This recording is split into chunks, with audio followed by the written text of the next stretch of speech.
Husband catches wife cheating right in front of him.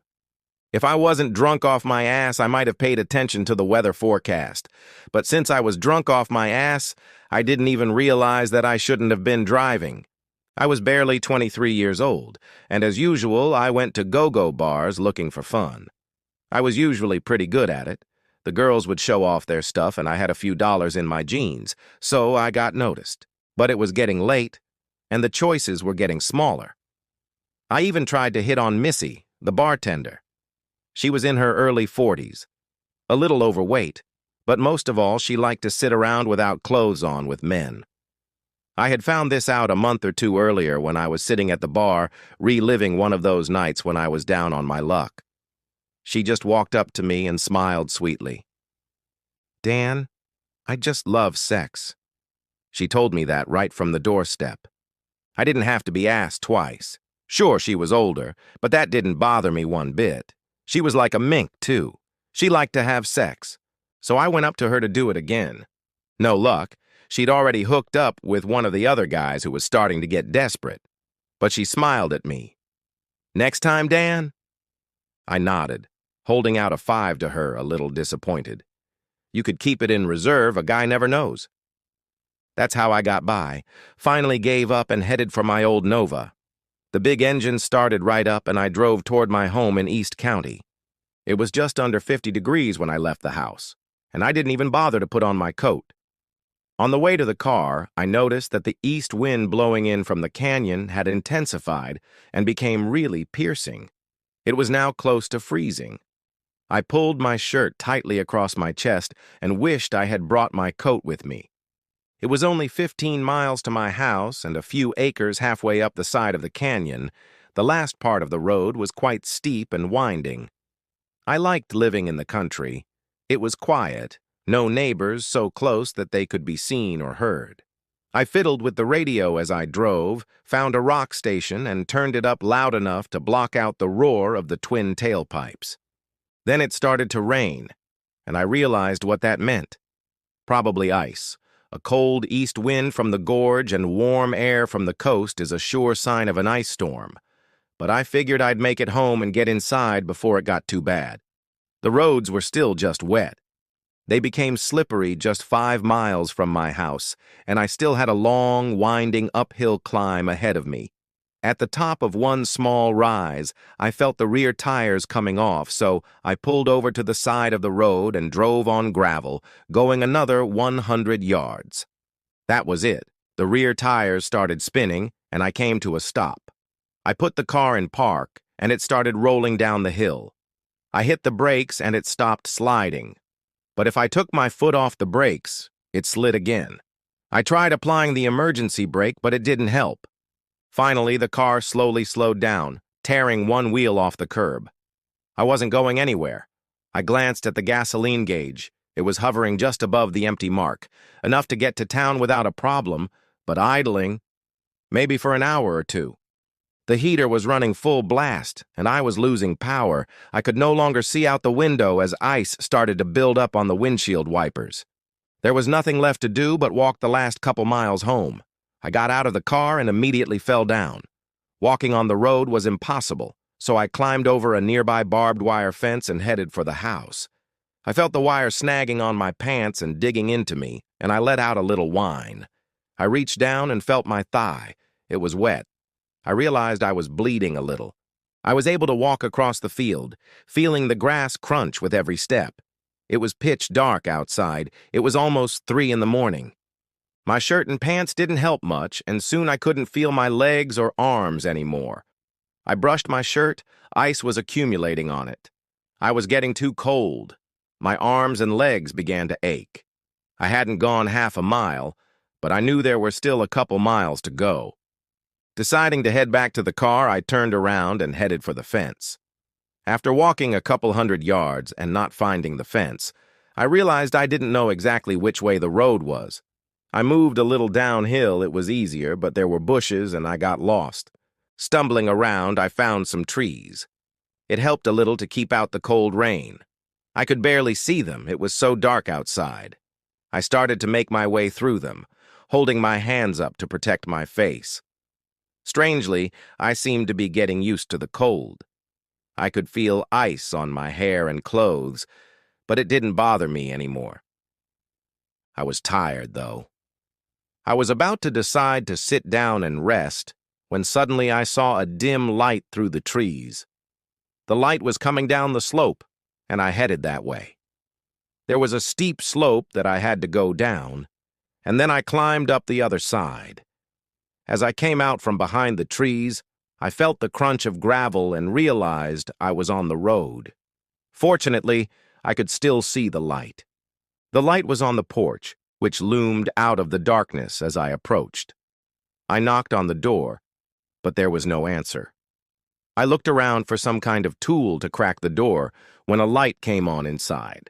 The door opened, and a dense man stared at me. He had a shocked expression on his face. "Oh my God, come in, quick!" He stepped aside as I entered. The heat, the blessed warmth. There was a wood stove with a fire raging in it. I headed straight for it. "What's wrong?" he asked as I pressed myself against the fire. "My car got stuck on the ice." "You came all the way on foot?" "Yeah, it was pretty dark." "How did you get across the creek?" he asked. "A creek?" I didn't see any creek, but when I looked down, I saw that my pants were soaked to the knees and frozen. Now they were beginning to thaw. There were puddles of water on the floor. "We need to get you out of those clothes." He reached over and unbuttoned my shirt, pulling it off. He then helped me remove my pants, leaving me in just my white briefs and socks. I sat down and pulled off my socks, wiggling my toes. They were heavy and starting to burn, and the top of them were ugly and gray in appearance. His hands were burning too. At that moment, a woman in a short robe came out of the bedroom. She was in her early 30s, her hair styled in a hairstyle. She looked a little overweight. "This is Chris, my wife. I'm Tony. He got stuck on the road and came here on foot." "I'm Dan. Thanks for letting me in." I realized I was sitting here in just my underwear. "Oh, he cut himself too!" I looked at my thigh. I'd gotten a bad scratch climbing over the barbed wire fence. The cut was a couple inches long and still bleeding. "Can you make some coffee, sweetheart?" Tony asked her. She nodded and went into the kitchen. A few minutes later, she returned with a steaming cup. I gratefully sipped from it. I was getting better, but I was still shivering. Chris went to get a warm blanket and wrapped it around my shoulders. I noticed that her robe opened up as she leaned forward to cover me with the blanket. Her breasts were quite wide. She was tight. She noticed my gaze but only smiled, making no move to cover herself. I felt myself starting to have an attraction to her and tucked the blanket under my knees. Chris left and returned with towels and a bottle of what appeared to be peroxide. She got down on the floor in front of me, pulled back the blanket, and started washing the wound with warm water. The cut started right on the inside of the pant leg of my shorts. She gently treated the wound and then rinsed it with peroxide. It stung a little. I noticed that she kept looking at my body, but I couldn't do anything about it. Tony sat down in a nearby chair and we got to talking. I told him how I tried to walk to the house, but I couldn't follow the road and climbed over the fence. Then I managed to lose my direction in the dark. "You're lucky. You could have died out there. It's almost 20 degrees outside." Tony went out into the other room and came back with several blankets and a pillow. He put them on the couch for me. "Sorry, we don't have a spare bedroom. That will be enough, thank you." They said goodnight to each other and left for the bedroom while I stretched out on the couch and pulled the blankets over me. I was warm now, and having sobered up, I felt pretty good.